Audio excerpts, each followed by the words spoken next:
讲到这个拜六特别投票啊，前总统马英九互外国媒体访问的时阵，伊说讲出爱相信习近平这款的讲法引起争议。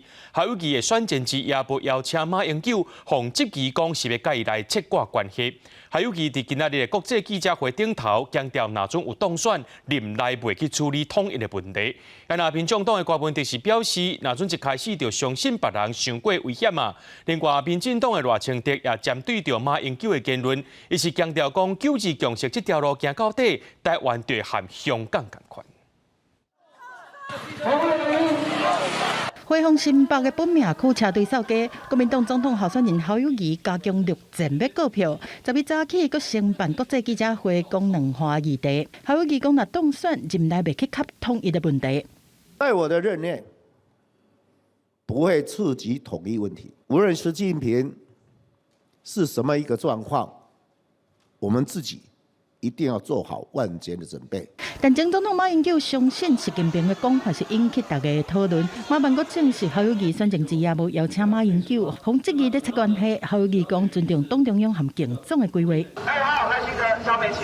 民进党的赖清德新德车队扫街告票，讲到过去8年执政的成绩真好，会伫蔡总统的基础上继续来推动台湾的经济发展。伊嘛上准马英九相信习近平的言论来发动攻势。赖清德讲，历史已经翻开新的一页。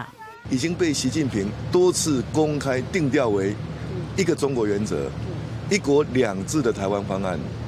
换句话说，9·2共识这一条路走到底，台湾就跟香港一样了。你说要相信谁？要相信自己，更重要的是要让自己值得自己相信的。台湾自主、两岸和平啊，但是没有说一开始要先相信别人了，这个太危险了。民众党的郭文哲到新北车队扫街，针对找到国防部发布国家级的警报，但是英文说出错。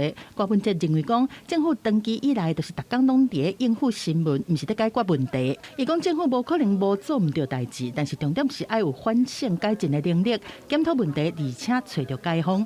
记者综合报道。